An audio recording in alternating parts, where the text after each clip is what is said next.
Hi, I'm Austin Eartham. Welcome to the Kitchen Table Podcast. I'm here to motivate, educate, and relate to you guys, sharing my stories, helping you get 1% better in all areas of your life. Welcome to episode 123. Appreciate you guys listening or watching, tuning into this. We're going to call this Random Lessons of the Week because I really don't have a theme for this week, we'll say. So I got a couple different things. Got the presidential debate, got some workout stuff I've learned, got some just quotes that I thought were cool that I put on the sheet, and we're going to hit on kind of the last week's stuff on Forge and the event I went to with Deacon Harold as well. Without further ado, here we go. So quote of the week this week.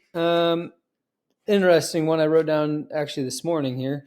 When you forgive, you by no means change the past, but you sure change the future. And that's by Bernard Meltzer. One more time here. When you forgive, you by no means change the past, but you sure change the future. By Bernard Meltzer. And I think a lot of the times that we get so angry when things don't go our way, and then we let that affect our next decision, our next move. Something doesn't go wrong in the sports world in our performance. We let that pitch determine the next pitch. We let the shot we just had affect the next shot, or the pass that wasn't very good affects our next pass, or whatever it might be. Next kick in my occasion, in my circumstances was. I never missed two kicks in a row in a game, and that's something that I pride myself on. Is to being able to come back and face adversity. That's maybe one of the hardest things to do in sports, is to face adversity and then come back and do it correctly after making a mistake against kind of the odds, or your back's against the wall. Try not to have two bad reps in the weight room in a row. Try not to miss 2 days in a row. Whatever it might be, try not to make the same mistake over and over. And then hopefully work on that consistency. We've talked a lot the last 3 years about consistency and intensity. In order to get that intensity, you have to first have somewhat of a consistent mindset, consistent performance. So trying to work on that, getting a little bit better. That's the definition of 1% better right there. It's not going to be crazy, but over time you'll look back and you see the progress that you've made. So I thought that was a really good quote about basically moving forward and having the right mindset in order to get better. The other thing is where I saw God this past week. Saw God numerous ways. Have a lot of people come over lately, hang out, spend time together, which is great. I'm seeing some influence or some impact in my workout kind of conditions. I still don't really have an end goal in mind. I just know I want to try to be the fittest I've ever been. And that's just kind of me versus me, which is great because I have time to do that. As well as I want to get the business going, make money, all that kind of stuff. I have all that in the cards. But it's been really nice this week, 4th of July holiday, to have a little bit of a break. It's kind of the midpoint of summer for me. That a little bit less is going on, especially with the schedule for August this year.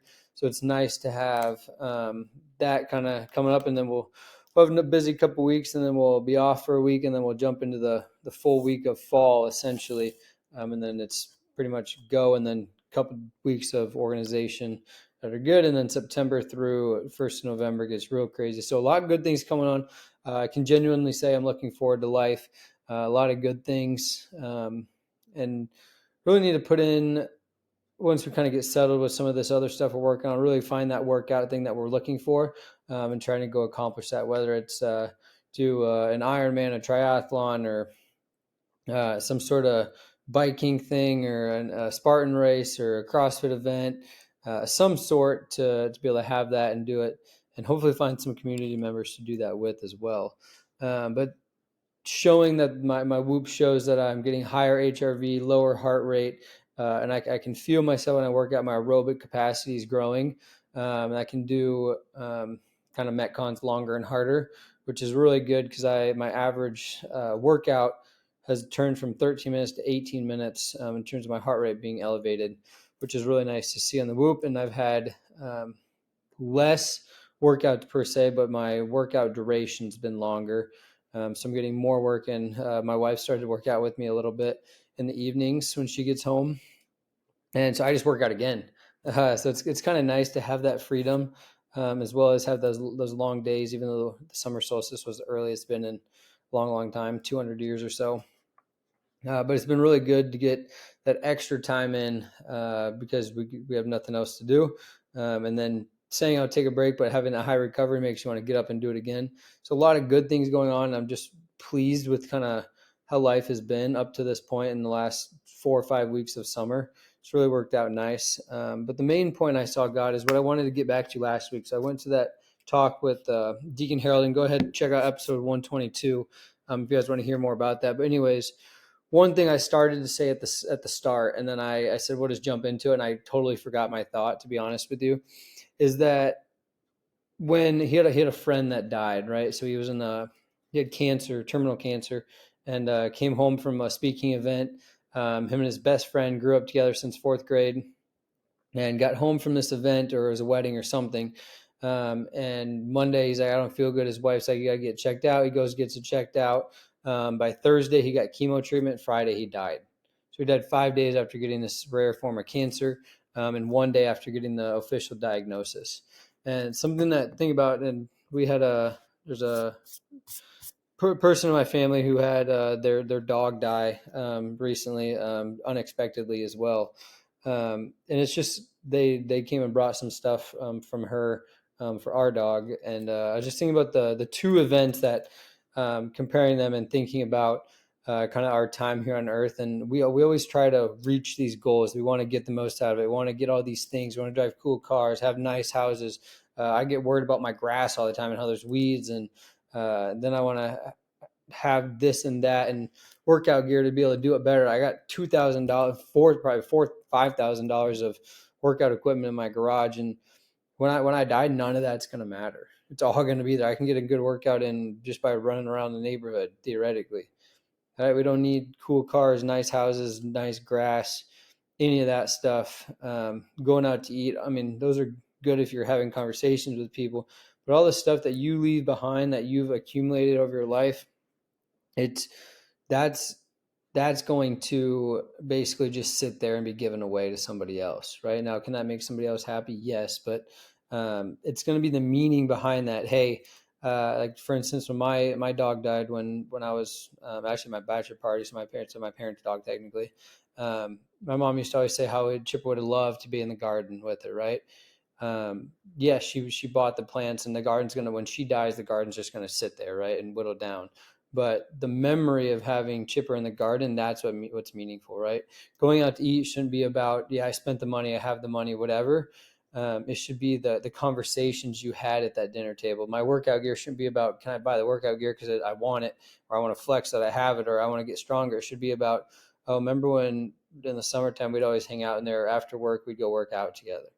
That's the meaningful part of it, and that's what matters. The other side of that is have those experiences, right? Have people over, build those relationships. It doesn't matter if the business is worth $5 million.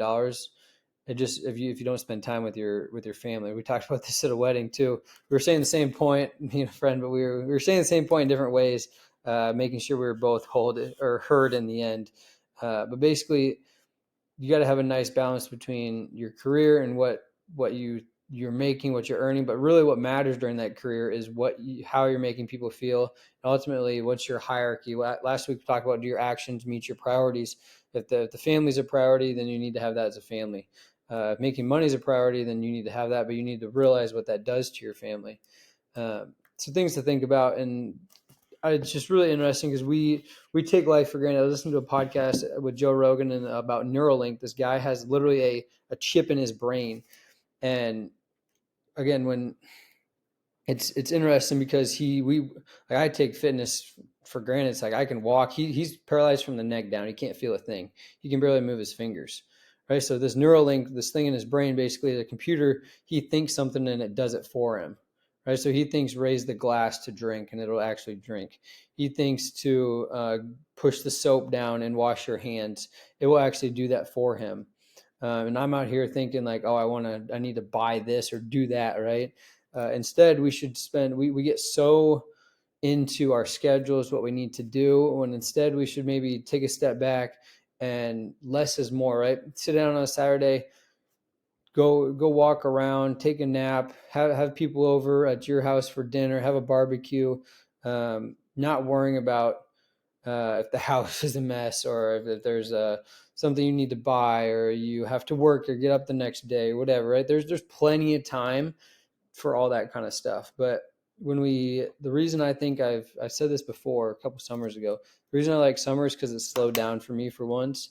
And I'm able to do the things that I enjoy. And I think that's why I sleep better, get better HRV. Yes, I have more time to work out, but it's my schedule and I get to do what I want. Now, if you can do that and continue to make money, that is the best thing ever, right? That's what we all dream of. And then you want to put it towards whatever that purpose is in life.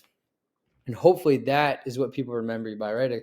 A woman was retiring at our school this past year, and everybody talked about the impact she's had in the last 20, 25 years at our school. It wasn't about how great of a teacher she was. It was about how she was great at relationships, and she could always find a way. And she smiled, and she's helpful around the building.